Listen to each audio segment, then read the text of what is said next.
And so he really wanted to do something about this. He was someone directionless, had lost everything, needed a purpose in life, and he latched onto, I'm going to become a hero of this movement. I'm going to go out and physically attack 5G towers in Texas. And so he started torching them.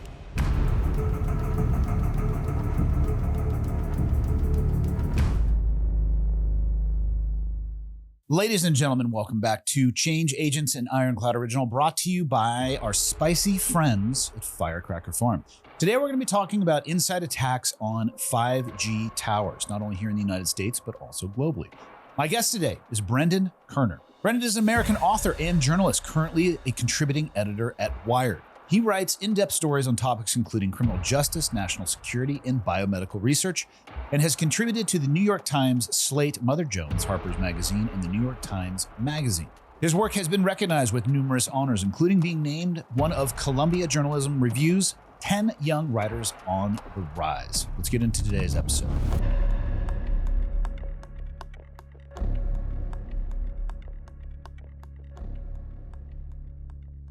I don't know the word fascinated or concerned or terrified by topics like this that get their hooks into people, that drive them to taking action like this. So yeah, it was fascinating to me. The article specifically was about a man named Sean Aaron Smith, who was attacking 5G towers. And you wrote the article, spent a good amount of time with the person. Maybe we could just start with broad brushes. If you could kind of explain what it is the article is about. And I mean, please go as in-depth as you want to, because like I said, I am fascinated by this type of behavior. Yeah, sure. So this article is about a young man in San Antonio, Texas, named Sean Aaron Smith. And basically, he had a very difficult life.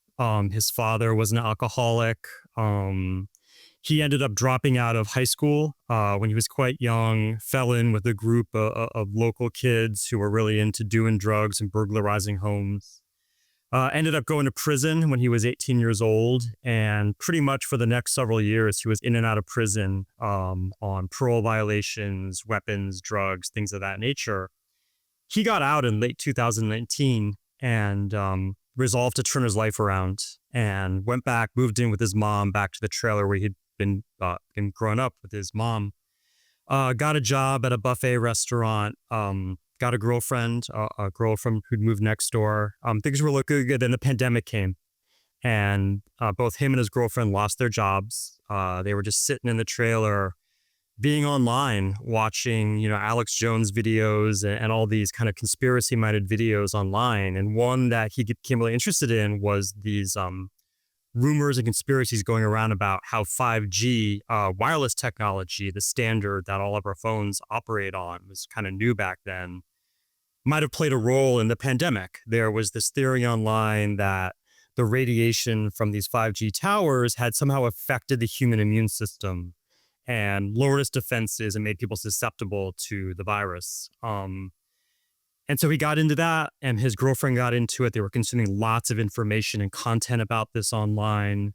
And then the theories mutated and became a bit crazier and crazier, and started to be things like, well, actually the 5G radiation is going to interact with these nano machines inside the vaccine we're going to be given for COVID. Yes. It will give the government power to control your behavior, to kill you if you rise up and resist. And so he really wanted to do something about this. He was someone directionless, had lost everything, needed a purpose in life. He was actually out. He was selling drugs throughout the pandemic. That's how he was supporting himself. Was on the run from the law, had been arrested, was going to be violated on his parole, went underground in San Antonio, moving from one trap house to the next, and was completely looking for something to give his life meaning, his really difficult life meaning. And he latched onto, I'm going to become a hero of this movement. I'm going to go out and physically attack 5G towers in Texas. And so he started torching them, committing arsons at 5G towers in Texas. And that's what the story's about, just his campaign to physically burn down 5G towers because they thought they posed a serious threat to human freedom. How was he in person? Because from my understanding in the article, you had some, or mostly, I would say, face-to-face interactions with him. Mm-hmm. What was your, Yeah, just as like you meet somebody at a cafe, everybody has, they always say don't judge a book by your cover, but everybody does at least initially, and you work your way through it. What was your first assessment of him? When I first met him in person, I mean, I talked to him on the phone quite a bit before then, but when I met him in prison down in Raymondville, Texas, very kind, very engaging. Maybe not you would expect from someone who has spent most of their adult life as a criminal. Clearly has a lot of tattoos splashed all over his body from that life, and some scars from altercations he's been in. But if you talk to him, I don't think you would think of him as someone who had spent many, many years as a drug dealer and living that life, going from trap house to trap house. Thoughtful, engaged, someone who will admit to not being educated, had not graduated from high school, did earn his GED eventually, but someone who just took an alternate path through life. So I think someone that I found, and I've interviewed a lot of people who are incarcerated, someone I actually can connect with and talk to, and I think is cognizant of the fact that I wasn't maybe going to believe what he had to say about 5G, but I made a promise early on in the process that, you may not convince me, but I will listen to you, because I think that a lot of people think the way you do. And I want to understand how you think, because I think it's going to illuminate for our readers how people in your situation think.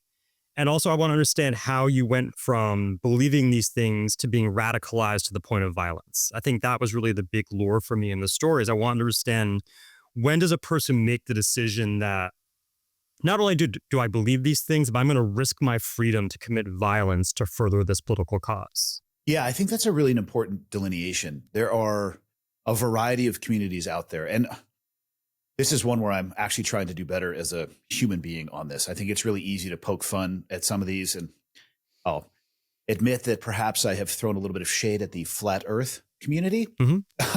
But in trying to understand them and how people gravitate towards those things, to me, what I've realized is I think it is not even specifically for that community. It's not necessarily about the belief. It's about their connection to other people that share that belief. They find a community, but you don't see flat earth people burning down scientific institutions or astronomy buildings. So there is this jump between somebody who can conceptually align with this idea, of which, like I mentioned, there are plenty, and those that are willing to actually, I guess, make it their purpose in life and go be a soldier for that. Was he able to articulate how exactly that happened, or when that happened in the journey? Because most people, if not nearly everybody, doesn't make that jump. They might vehemently believe it, but they don't take that step into action. Yeah, that's exactly right. So he told me about a specific event that happened with him and his girlfriend, where they had been studying this for a long time, consuming all this conspiratorial content online. And one night they were like, well, let's go actually investigate a 5G tower out in the wild. And so they drove around Northwest San Antonio looking for a tower that wasn't secured. And they found one in a residential neighborhood.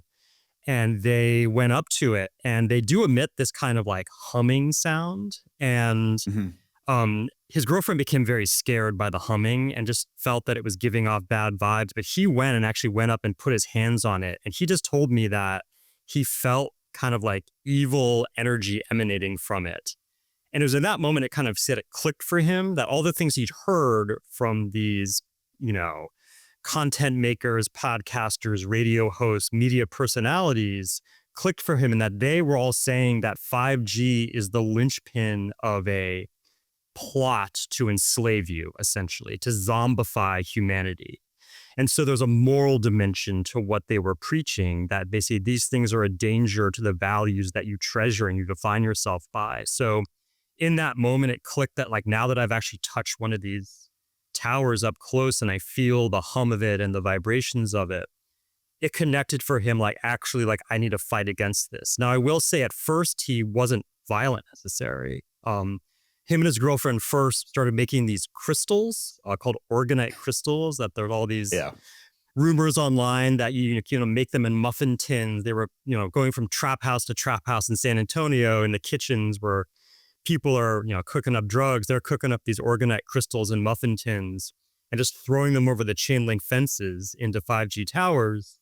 But that just wasn't enough for him. He just felt that wasn't going to get the message across. He knew he couldn't burn every 5G tower in Texas, but he thought that, hey, if I burn some of these, people will see the fires and they'll wonder why these fires are going on, and they'll go home and Google 5G and they'll find out about the same conspiracies that he found out about. I'm super excited to announce a project that I've been working on. I partnered with Ironclad for their newest original series, Target Intelligence PSYOP. It's an 8-part audio experience where we find out who is really pulling the strings. Buy it today, it's psyopshow.com. Link is in the show notes. The stakes have never been higher. That his hope was that people would see the destruction and Google 5G and lead them to information, which I can draw the breadcrumbs on that. Let me ask you this. Yeah. You had mentioned during this time period, he was, as an occupation, selling drugs. Yeah. Was he also on drugs at the same time he had this experience with the cell phone tower? Because I feel like that may change perception just a bit. I have no experience with the hard type of drugs he was selling, but I think that might have been a corollary factor. Yeah, absolutely. So him and his girlfriend were both drug abusers. They both used methamphetamine and Xanax. So basically an endless cycle of up and down, which also is going to distort your critical thinking and perception of reality. There's no doubt that drug abuse played a role in his getting mired in this world of conspiracies. Yeah. And it also, that's an aspect of it. To me, I guess there's a bigger question. I wouldn't say it's necessarily existential, but something I think about. I don't know, prior to 5G, prior to the internet, I guess if you lived in really close proximity to somebody who had this belief, you might be exposed to it. Yeah. But in the world that he was living, actually that we were all living in, lockdown during a period of 20 through 2022, and an immense increase in internet traffic and spending time online, you can find people like Alex Jones. And there was another person that you mentioned who was kind of aligned with Alex Jones. He thinks the world is run by lizard people. I can't remember David Icke, the British conspiracy theorist. The lizard people. Yes. Couldn't quite remember his name, but I certainly remembered one of his core beliefs. Mm-hmm. And, I'm a fan of people believe whatever you want to believe. I'm not here to tell somebody how to think. I'm not here to tell somebody how to live their life or to take the actions that they want to take. I'd say I'm a libertarian to almost the fringe of anarchy. I want people to be able to have the freedom they want to do the things that they want to do. Yeah. But also on the other side of that coin is the realization that maybe those people are absolutely crazy. And maybe that information, when you find somebody who is isolated and you find somebody who is looking for purpose and you find somebody who is struggling through a drug addiction that would have never had the ability to find it before. Yeah. And again, I'm not trying to claim causality here. I don't know the answer to, I believe in free speech. I think those people should be able to say those things, but how do we draw the line of consequences? Because freedom of speech is an amazing thing. Freedom of consequence is not enshrined in the Constitution anywhere. Yeah. So I think there's a couple points here. One is, what are the motives of these people that are spreading these conspiracies? I often wonder, do they believe them themselves? One thing I found is a lot of people that were spreading the 5G conspiracy in particular were also selling clothing and garments and crystals that could fend off the radiation. So there's kind of So of course there's, are people being honest about their beliefs when they're spreading this information? And how do we make people aware that people have ulterior motives for spreading explosive content and material? Two, I totally agree with you. And I think this is really important that we certainly don't want the government telling anyone what they should say or shouldn't say. And I should say that one thing that Sean said to me that was really interesting is, you might remember there was a time when the government was actually reaching out to Meta, Facebook, and being can you please take down these conspiracies or this content we think could be dangerous, could be tell people things about the pandemic that are incorrect and could cost people their lives. And Sean said to me, it's like, I would find these posts on Facebook and then I'd go back to get it that evening and it was gone. And so the fact that it was gone was to him proof of the conspiracy. So actually it was self-defeating for Meta to censor the information, because as soon as it disappeared, it said, well, the system, the government doesn't want us to know this, and therefore it must be correct. And if it's dangerous enough for the government to intervene, therefore it must mean that it's dangerous to the government. Again, I can conceptually follow those breadcrumbs, but also in my own internet usage, I look for things that I can't find anymore either. And it has nothing to do with government censorship and everything to do with the fact I'm not great technologically. So, you know what I mean? If you're looking for the confirmation, you might find that confirmation bias that you're looking for. But again, I can also understand that it's, I don't know if there is an answer. I like bad ideas brought into the spotlight, because then you can keep track of the people who are purveyors of these bad ideas. Alex Jones is another one. Why does he say the things that he does? I mean, guys, look at the ads on his show. And not that I am a consumer heavily of his content, but some of the vitamins and all these things that he sells, he oftentimes is selling the remedy to the ail that he is talking about in our society. And why people can't connect those two dots at the apex is a little bit shocking to me, but it certainly looks like his motivations are aligned on that front. Yeah, I don't know the answer to it. I don't think anybody does. I think some ideas are dangerous, but who is supposed to be the arbiter of right and wrong when it comes to that? Because I agree with you. I don't want it to be the government. Yeah. And I think one thing specifically about Alex Jones, I talked to Sean at length, and as well as his ex-girlfriend. They were huge fans of his. And I kind of asked him, why? And I think it's because they loved the feeling that by consuming his content, they were in on secret knowledge that gave them, the viewer or the listener, power. These are people who felt incredibly stripped of power and agency in their lives, especially in the pandemic. Like I said, they had lost their jobs. He had been working in a restaurant. She was a gymnastics coach. Both those places were shuttered due to the pandemic. They were locked in this trailer, pretty much not really knowing what's going on. We didn't have a lot of information about how dangerous the pandemic was, how to fight it, what the steps forward were, what their economic future was going to be for these young people who had lost everything. Watching Alex Jones gave them a sense of like, oh, actually, we know something that other people who maybe haven't lost their jobs or are more educated than us don't know. It gives us an edge over people who exist in a parallel world in the United States than we do. So I think these conspiracies give people a sense of power that they find really enticing when their circumstances are incredibly difficult. Ladies and gentlemen, you've heard me talk about Firecracker Farm and their hot salt. You probably heard other people talk about it as well. If you haven't tried it yet, let me just tell you, you're missing out on some serious flavor. Their hot salt is delicious, and it really makes pretty much anything that you put it on even more delicious. It's hot, but when you use it in moderation, it's not too hot, and the flavor that it adds enhances without overpowering. It is handmade, super premium, and comes in awesome stainless steel push-button grinders like the one I have in my hand right here. You can take them anywhere. Hot sauce, if you've had this experience, can very easily overpower other flavors and always runs out quickly when it's good. Hot salt lasts and lasts. The push grinder holds over 500 plus pumps, and when you consider the refill it comes with, it's thousands of servings, and it's a great deal and a lot cheaper than the sauce. For those of you that like flavor but hesitate because it might be too hot, you can mix it with sea salt to tone it down and still enjoy the awesome flavor. In my personal experience, you can modulate how much comes out of the dispenser. You're in total control of the amount of heat you serve yourself. So if you would like to support our show and give Alex and his family business a shot, head over to firecracker.farm and use the code Ironclad to get a 15% discount on your first order. You will be very glad that you did. Firecracker.farm. Today's episode is brought to you by DeleteMe. On this show, Change Agents, we have talked a lot about people getting caught in timeshare scams, falling for pig butchering schemes, or getting those mysterious text messages that you have no idea where they came from. I've spoken with guests who hunt hackers and work to protect people's personal information. But here's the thing.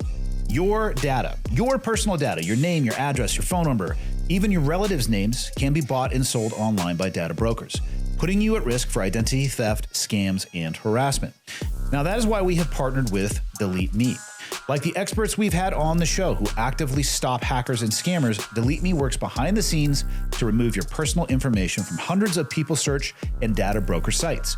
They do it continuously, securely, and without outsourcing. Plus, real privacy advisors are available for custom requests, so you're never on your own. DeleteMe has been the leading service for removing personally identifiable information for over 15 years. They verify your data is actually on these sites before requesting removal, reducing unnecessary exposure.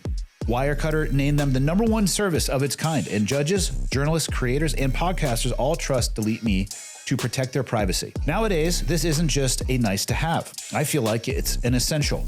And DeleteMe makes it super easy. Just create your account, enter in your basic information on the dashboard, and they're going to do the rest. Within about a week, the first report arrives showing exactly what has been removed. Take control of your digital privacy today at joindeleteme.com/ironclad and use the coupon code Ironclad, all one word, all uppercase. You can also scan the QR code to get started. It's one of the few services actively keeping your personal information out of the wrong hands.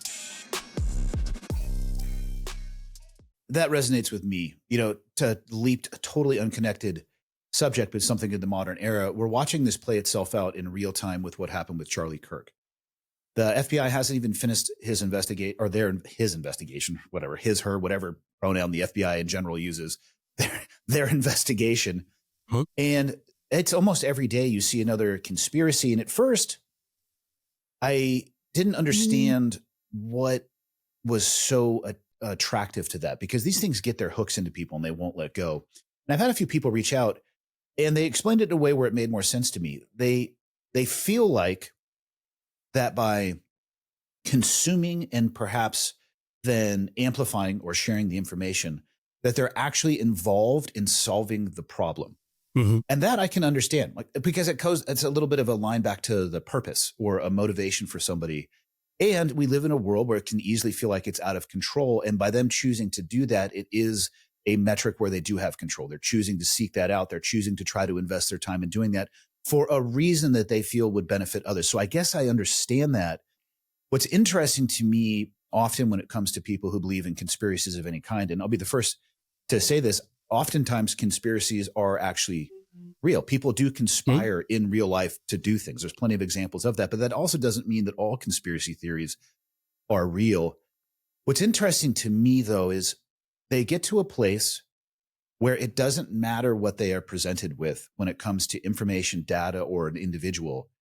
Their mind can't be changed. And I think that's a dangerous place for any human being to arrive at. It's really hard to, admit that you had the wool pulled over your eyes, or that it's embarrassing. Yeah. So very much, and I've seen this more and more, is that people feel like to admit uncertainty or to admit error is a sign of weakness. And certainly when you do that online, I think that people attack you and say, they kind of try to do a gotcha moment. So it used to be, I feel like, expressing doubt and uncertainty and a willingness to acknowledge the world is more complex and sometimes more incoherent than we want it to be, was something that was encouraged or at least accepted. Now it's seen as a sign of weakness. And so what we do is we kind of mindlessly double down on our positions. And I think that is really toxic for public discourse. Jumping to the end of your article, spoiler alert for people who haven't read it, you should. One, there's the tattoo, which I found to be fascinating, but I think that probably ties into the answer of what I'm going to ask you. Does he still believe in what he believed previously about 5G? Yeah, so it's a great question. So, I definitely asked him, the way I went into this question with him was, I said, do you have regrets about what you did?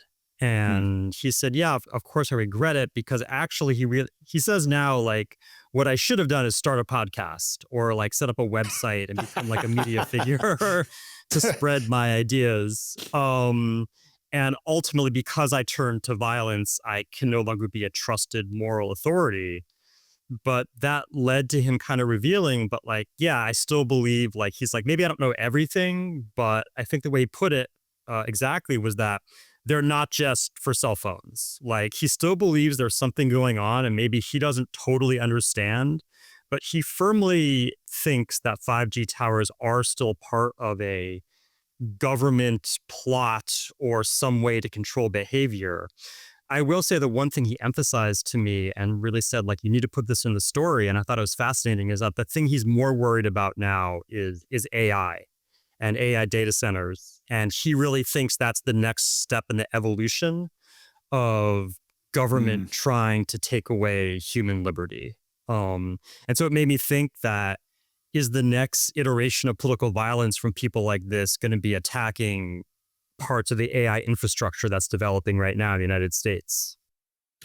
I can absolutely see that being a reality, especially for somebody who maybe lost an opportunity, lost a job, had a friend, family, or social circle that was impacted negatively by AI. Yeah. And it's this great nebulous unknown. Because let's be honest, human beings think we're way smarter than we actually are, even the smartest among us.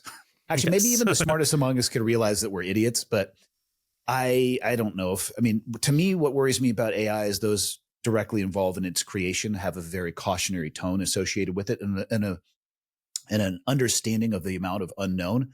But I could see, again, this is, and I don't want to use the term conspiracy theorist pejoratively because I don't mean it in that way, but I can 100% see a leap from somebody who took this action for a long period of their life, is now in prison for a long period of their life. Okay, I can't do that anymore, but I still need to find a purpose and a mission. What's my next one? And it's this existential threat to humanity. Now, does that make it any more real or less? I don't know, because I don't think anybody really knows where AI is going. And I can see aspects of his argument, and I share my own concern to some degree. But for me, it's more in the lens of misinformation and how good these things are going to be at fooling people and how that can be weaponized. But then I see this person or read about this person in jail. Is he going to repeat this behavior when it comes to AI? Because I 100% can see other people. I can see the AI theory having deeper hooks than the 5G theory, and people actually taking action against that, violent action against that, because I think it will directly impact more people's lives. Yeah, so it's a great question. He's not going to be out of prison for quite some time, so he's got some more time to think and to, political violence oftentimes is a very young man's game. That's a time when there's so much emotion and uncertainty going on, and that all feeds into being radicalized. However, I do think that he does feel there is a moral dimension to violence. There are situations where violence is called for. That it's basically the same way that guerrilla warfare or insurgency, people say that can be moral if the system oppressing people is unjust. So I could definitely see him coming up with a moral justification for attacks on AI infrastructure for sure. Yeah, I can as well. Okay, back to the article, because I'm telling you, I want to drive as many people to this as possible. It was great. Sure, and thank so you. fascinating to me. The 5G conspiracies. When you were researching this, were you able to maybe paddle upstream a little bit to determine the origin of some of these things? Specifically, where did this theory come out that the vaccine was going to be controlled by 5G? And there were people putting out, hey, China's dismantling their 5G network. Not true. The people in countries that have the most 5G are the most susceptible. Not true. Like Iran being a great example that you used in your article that got devastated by COVID. And guess what it doesn't have? A 5G network.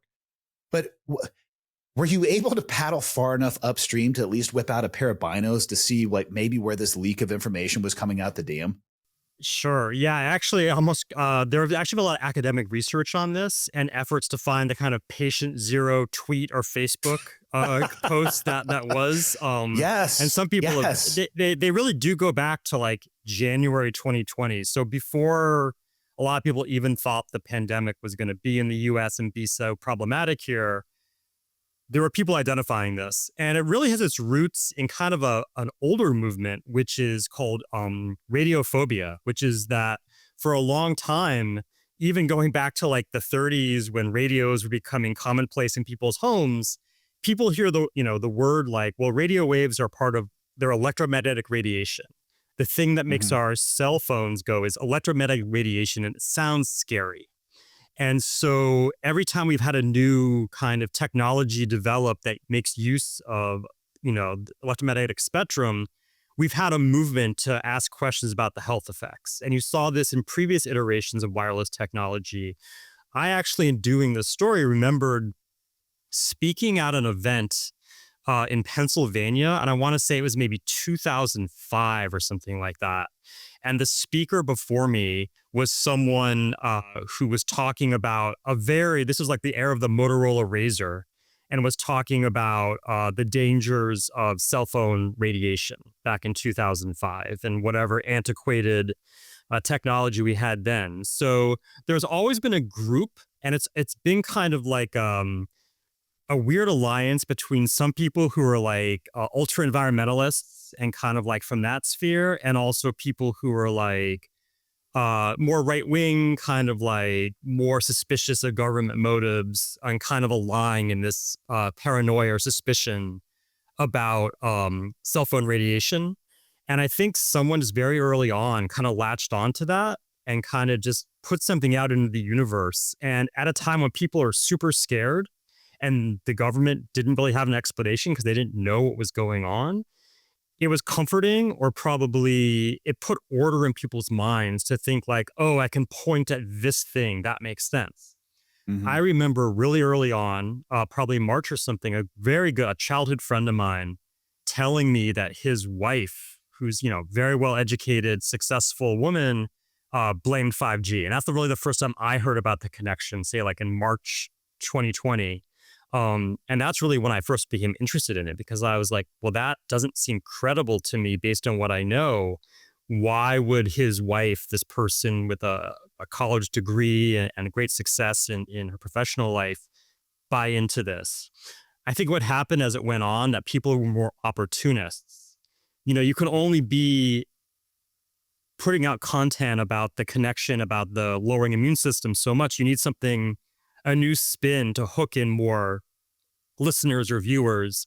And so kind of these content makers, we get more and more creative to keep people coming back to whatever media they were producing. So I think that's what it really was. It was like a drive to be like feasible yet creative, to keep people coming back to whatever your product was that they were hooking into. If quality tactical gear matters to you and you are not subscribed to TacPack, well, you are missing out.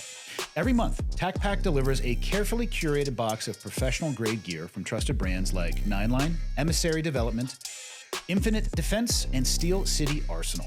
You get to choose your box, the TacPack Standard, which is a $59.95 cost, shipped, and you're going to receive $90 to $120 worth of tactical essentials every month, or the TacPack Plus, which is going to cost you $139.95 shipped. But that's packed with $240 to $300 of premium gear. Use code READY556 to get $556 worth of gear in your first TacPack. The November Plus box alone is worth $446, and with code READY556, you'll get another $110 worth of free gear. So visit tacpack.com and get the kind of gear that doesn't just sit on the shelf. Back to the show. I want to thank our partners over at Ammo Squared. They've built what they call America's Ammunition Reserve. Basically, this is an ammo savings account. You can sign up, pick from more than 70 different calibers. You can set an auto-buy budget and either choose a shipping schedule, or you can just let your personal reserve grow. Over time, your ammo stacks up and is stored for free in their climate-controlled facilities in Texas and Idaho until you are ready to ship. There are no minimums, there's no extra fees. It works whether you have a small budget or you just don't want to drop a few grand all at once. Thank you so much, Ammo Squared, for providing this cool service and for supporting the show. Everybody, let's be real with each other for a second. Most doctors do not care about optimization. They do care about you, but they're checking your basic labs. They tell you that everything is looking normal, and they're going to send you on your way. Meanwhile, you're feeling tired, your performance is slipping, and you know that something is off, and that is where Marek Health comes in. Marek Health isn't your typical doctor's office. They're a next-level health optimization platform that actually listens to you, runs advanced lab testing, and helps you optimize your hormones, your metabolism, and your overall performance. So whether you're looking to boost your energy, maybe gain some muscle mass, or you just feel like you're not your best self anymore and you want to change that, Marek gives you those tools and can help you make it happen. You have two options. You can go with their guided optimization program and get a dedicated health coach and medical provider to help you with supplements and prescription treatments. Or if you're more of a do-it-yourself type of person, you can order self-service lab tests and take control of your health on your own terms. The best part is, either option that you pick, you can get 10% off of your order right now. Just go to marekhealth.com and use the code FOCALPOINT at checkout. That's MAREK health.com with the code FOCALPOINT for 10% off. God, what you're describing is exactly what I'm seeing again to leap into the modern lens with Charlie Kirk. And they don't even necessarily have a product to sell. What I see are people trying to increase their subscriber base, their user base, their numbers, their views. A perfect example being now it's the DJI or Rode mic that he was wearing under his lapel was all of a sudden now an Israeli single bullet device, even though it was powerful enough to kill the man, but not damage a nearly sheer white t-shirt. And oh, by the way, the entrance or exit wound was on the other side of his throat. But the engagement around it is amazing. Now, they're not selling products around this, but the product they're selling is themselves. The template you're describing is as old as time. And I can see this group that you were talking about that can move from the whatever is in the lexicon of the day, it can move forward. So I can see them moving from 5G or COVID to 5G to AI.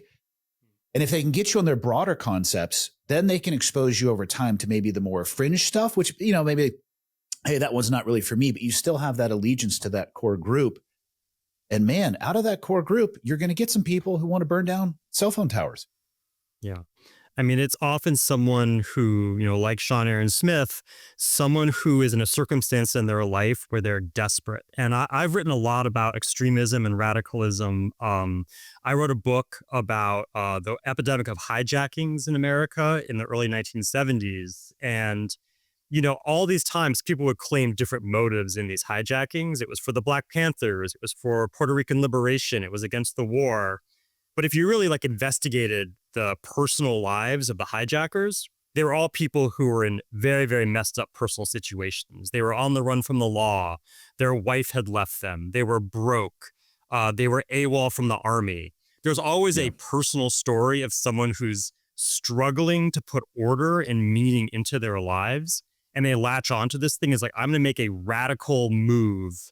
I'm going to commit violence and do this spectacular act to inspire others even.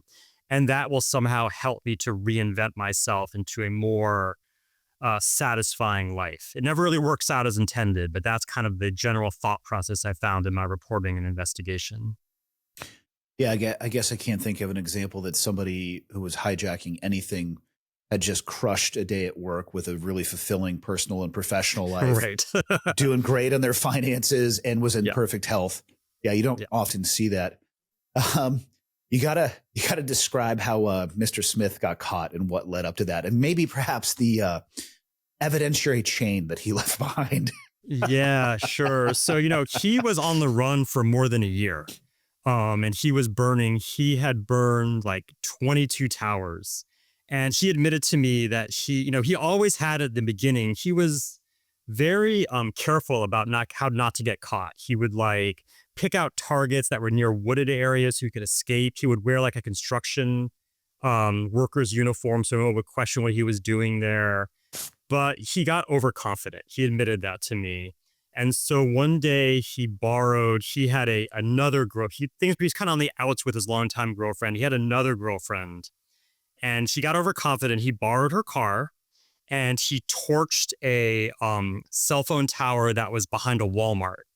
And so the law enforcement looked out. Of course, they have cameras everywhere in a Walmart parking lot. And so they see this, red Chevy Cruze peeling out of the parking lot right after the fire is set. They track that. They find this woman and they get her to give them a phone number. He'd been using burner phones, changing it every 2 weeks. Finally, they had a functional phone number.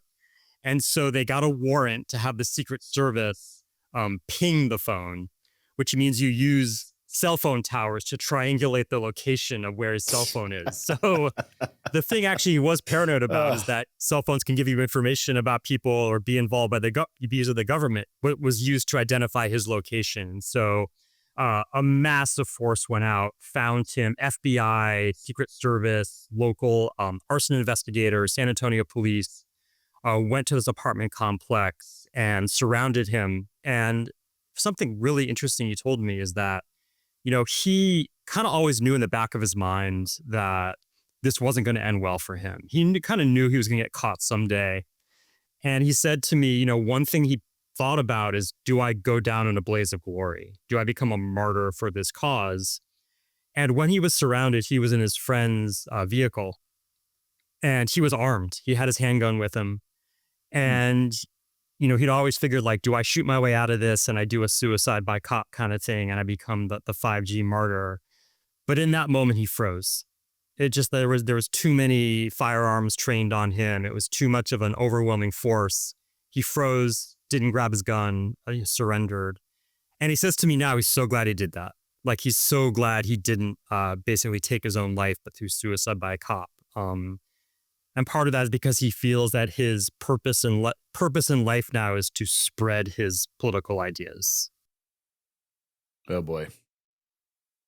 How did you ask him how far he would have gone had he not gotten caught? Was he going to just continue to target individual towers? Was he going to try to recruit more people? How far do you think he would have gone down the rabbit hole? I think he would have just continued burning towers as long as he could have. He didn't really seem interested in recruiting others, to be honest. He's, I know that a lot of extremist, experts don't like this phrase, but the lone wolf, like, he very much took pride in doing this all by himself. Really only his girlfriend knew about it in any great detail. So I don't think he was kind of like a leader. He didn't fancy himself someone who's going to orate about these things and recruit people to. But now he kind of does see himself that way, just not as someone as an active participant in violence anymore. But he very much wants to spread his ideas through media and have others decide, do I turn violent or not? So instead of being in the cult, he wants to be the cult leader. I get it. He definitely wants to be a political voice, I will say. Yeah, we can choose our vernacular for whatever it may suit. How widespread do you think this is? And by that, I mean people willing to target the 5G network, because I got it in my show notes a week ago. 2 guys in Ireland were arrested for attacking a 5G network. Also, do you know of any other 5G installations in the US outside of Aaron that have been attacked? I mean, what's the actual size, scope, and scale of the physical attack on the infrastructure? Yeah, it definitely happens. He's by far the most prolific individual to have done this, but there have been other attacks in the US, and Department of Homeland Security put out a memo about this a couple of years ago about that 5G tower sites need to be more secure because this is a problem. You also see other parts of the infrastructure that supports communications networks being attacked. You've had a lot of issues with people cutting fiber optic cables. In California and Missouri, there have been a lot of attacks very recently, as recent as last month, on fiber optic cables owned by Charter Communications. You've had a lot of people like taking pot shots at electrical substations. There's a very famous series of attacks in North Carolina from, I believe, 2022, where people fired rifles at multiple electrical substations. And so, yeah, this is definitely something that is kind of in the water among extremists that, instead of killing people, why don't we attack the kind of guts of modern life and try to knock out these things that support our convenient, connected lifestyles as a way to further their political aims. We can do many of these attacks. These places are soft. They're kind of unsecured. We can attack multiple places very easily for low cost and get away with it. So this becoming a huge issue in extremist circles right now and for law enforcement. That's an interesting optic too. It's you can put yourself in this place where you're being altruistic, but if you're not careful and you do attack on those types of infrastructures that you mentioned, you can actually end up taking the lives of people, depending on what it is they may rely upon and what type of infrastructure you're damaging.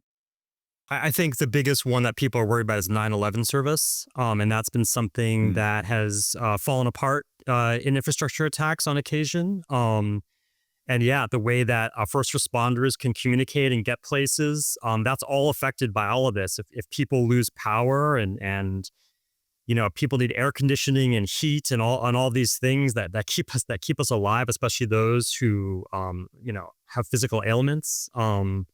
It's not like a victimless crime. It's not just a mere annoyance. It's something that can be lethal as well. Yeah. So again, other side of the coin, how do the wireless providers or those responsible for creating this infrastructure, how are they responding to this threat? This was one of the most interesting things to me is that, I interviewed the arson investigator in San Antonio who worked on this, and he started working on these cases, and he would go to the towers. He'd go to the owners of the towers and say, "Can I get your surveillance video?" And they would always say, "We don't have surveillance video." And he was shocked they couldn't even invest in a ring camera. Costs nothing for a wireless, just make it so it's such a small investment. And they all seemed unwilling and not interested in doing anything about the situation. So I don't know why that is, because they definitely lost millions of dollars to these arson attacks. And they didn't want to invest in a $29.99 ring camera setup, for the perimeter of their tower. I was pretty shocking how disinterested they were in securing their sites and assisting law enforcement. Have they made any changes to physical infrastructure that you're aware of? I mean, a fence is only going to stop somebody like Mr. Smith who had wire cutters. I mean, I guess there are ways you could build it could be more complicated. Or to them, is it just round off error in the profit? They realize it's going to happen, so it is what it is. Yeah, I asked about this, and I really got the sense there's no real change in policy or plan to purchase that equipment for these towers. I think they consider it the cost of doing business. That you're going to have some people out there who are going to burn down these towers and attack them for these political aims and political reasons, and they're just going to accept that for some reason rather than put up security. And to go back to the hijacking thing. It reminds me a lot about what happened with hijackings in America, that for you, these hijackings, we're having 30, 40 hijackings a year in America in the late 60s, early 70s. And the airlines were like, well, that's just the cost of doing business. We're not going to put in security. That's crazy. People won't want to fly anymore. And the thing that changed it is in 1972, in November of 72, a couple hijackers threatened to crash one of the planes into a uranium reactor in Tennessee if they didn't get the ransom they wanted. And all of a sudden, the airlines were like, well, we could be liable it would destroy our industry if there were lawsuits over turning part of Tennessee into an apocalyptic wasteland.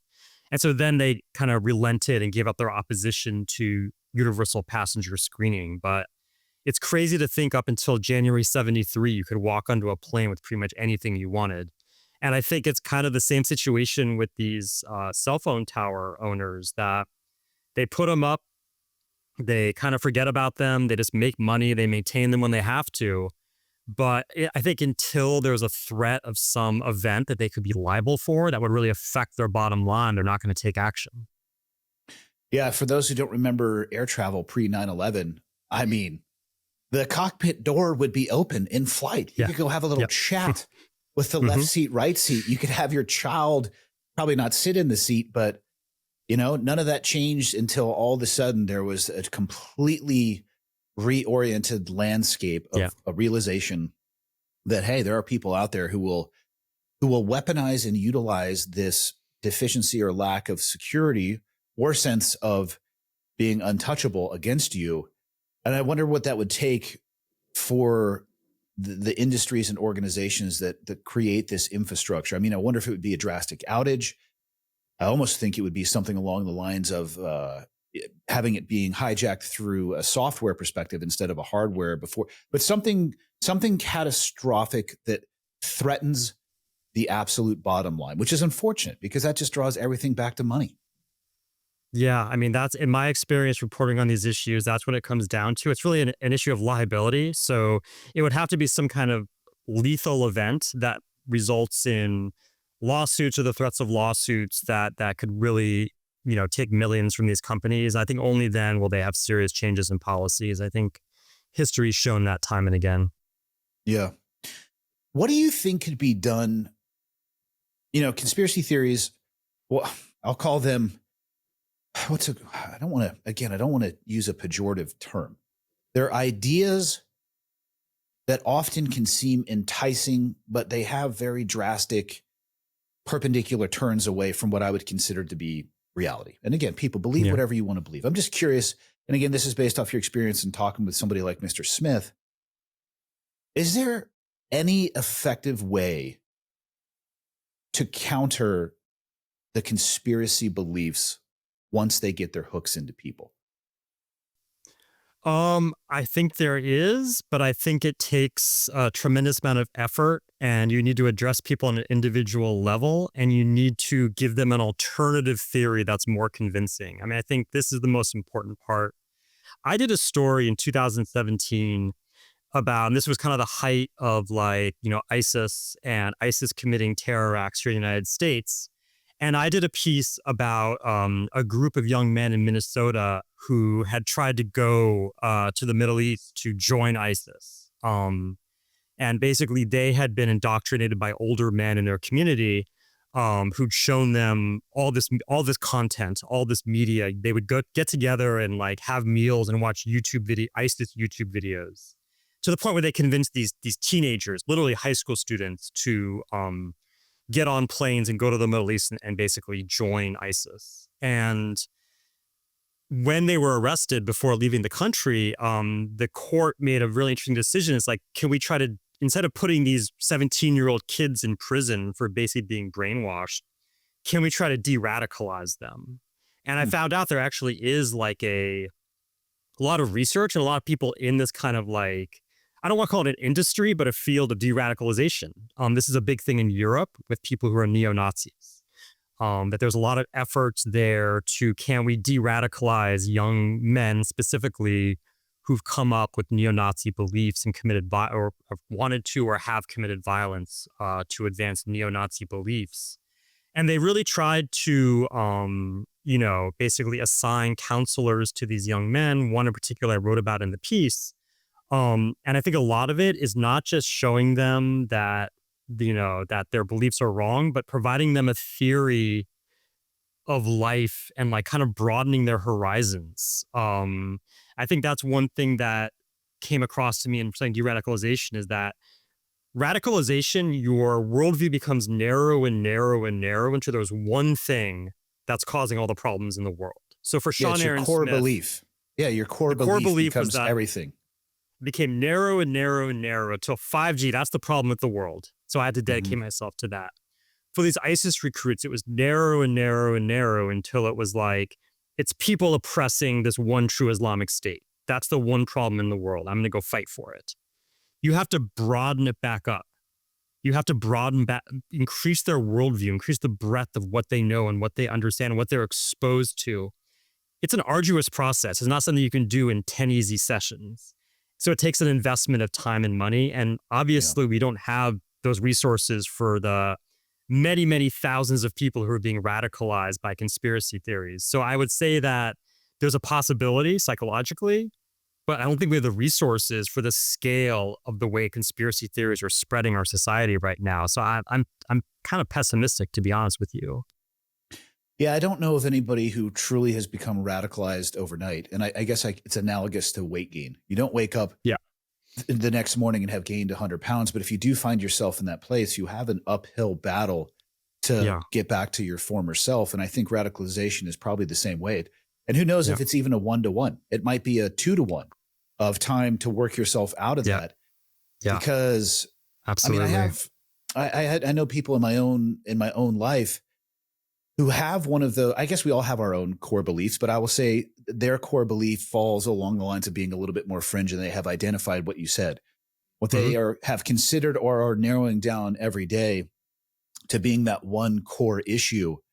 And man, that is a hard door to knock on, because everything works out and then the gravity will pull it back in a way that doesn't make a lot of sense. It's a very difficult conversation to have. I think it goes back to what we were talking about earlier.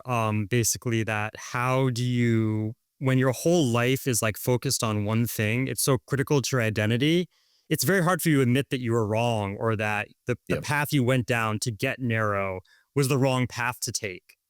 because like I think again, like we see it as weakness. I spent all this time doing my own research and investing time in believing this and listening to voices that convinced me that 5G is to zombify humanity.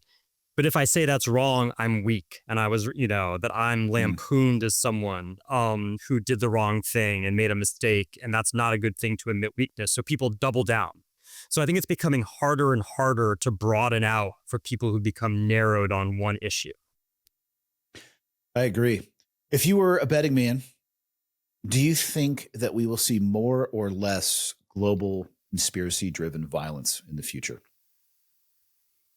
I think we're going to see more. I think there's no question. Unfortunately, like the world's becoming more complicated. The world's going faster. And I think people are feeling unmoored. I think people are feeling stressed and anxious and nervous about their individual prospects and the prospects of entire societies. People are operating out of fear a lot of times, and conspiracy theories can provide comfort and direction and form to lives that feel like they're spiraling out of control. I understand the appeal. And that's really what I got out of talking to Sean and our many, many conversations, in which I think we really try to listen to each other. It provided him with something he wasn't getting anywhere else in his life. Meaning and structure and discipline and purpose. And I feel the more uncertain and unwieldy the world feels because of technological acceleration in particular, the more people will try to seek comfort in things that provide order and structure to their lives, unfortunately. And some of those people will take it to the point, they'll be radicalized to the point that like, I need to commit violence in the name of this one cause that's come to define my identity. Brendan, what would you leave people with? Any words of advice or wisdom based off your experience writing on these things for somebody who may hear this and maybe they're at the peripheral edge of being interested in some of these conspiracies? What advice would you give to somebody who is maybe enticed by it but doesn't necessarily know which direction to go?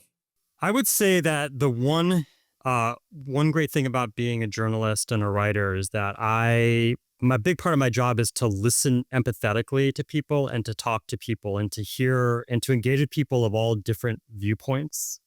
And I feel that's the thing when people get into, I would love people to do that as well when they feel like their worldview is narrowing and becoming more and more focused on one particular thing that maybe is pushing them even towards the radicalization and violence, is to pause and try to engage with people who are in your world, who are not behind a screen, but that in the physical world, that maybe don't see things the same way you do. Talk to them and listen to them. That's the biggest thing. I mean, again, it goes back to my conversation with Sean. The biggest promise I made him is like, I'm going to listen to you. I don't think you'll ever convince me that 5G radiation is interacting with the nanomachines inside the vaccine to zombify humanity, but I'm interested in knowing why you developed those beliefs. And so I would encourage people not to consider it a sign of weakness to say that I have doubts. I don't know if I should go down this path. Don't just mindlessly double down. It's not a sign of strength. That's a sign of fear, is to mindlessly double down on a position. Please engage with people in the real world. Yeah, I agree. And I actually advocate that often. I try to remind people that what you see on social media is curated, it's filtered, it's selected by the person presenting it. And especially as this AI world that we are absolutely we're off the diving board at this point. We are midair cannonball, if not slightly wet. You got to double check. You got to lift your head up off those devices and check. And there's what you're seeing and being bombarded with. Does it align with what you see with your own two eyes? And I tell you what, in my own experience, they are almost diametrically opposed. Yeah. And it's easy to get lost in that. Brendan, where can people find your work? And then I'll let you go for the day. Yeah, sure. I'm a longtime contributing writer at Wired. So you can find this story in the new politics issue of Wired, the November-December issue. It's actually out now. My archive, many, many years, 20 plus years of writing stories like this for Wired. I'm also write books. My most recent one is called The Skies Belong to Us. It's the hijacking book that I talked to you about. So people will check that out as well. Awesome. Brendan, thank you so much for your time, man. I really appreciate it. Thank you. It was a great conversation. Take care. Hope you enjoyed today's episode, and thank you again for listening to Change Agents, an Ironclad original presented by Firecracker Farm. We'll see you all next week with an all-new episode and an all-new guest. See you then.